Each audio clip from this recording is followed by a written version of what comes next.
আমি দোকানের মাল জোগাড় করছি এখন। এই পেঁয়াজ কাটছি, কাটতে কাটতে চোখ দিয়ে জল বেরাতে লাগলো। এই যে চোখ দিয়ে জল বেরাচ্ছে, কাঁদছি। কত দুঃখ, কত কষ্ট। এই যে পেঁয়াজ কাটছি,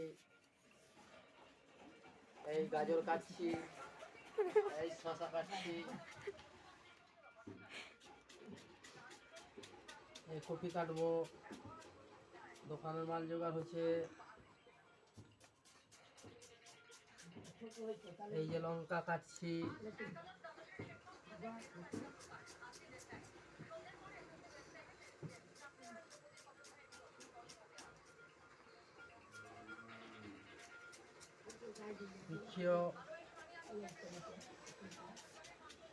চোখ জ্বলছে, আর পাচ্ছি না করতে।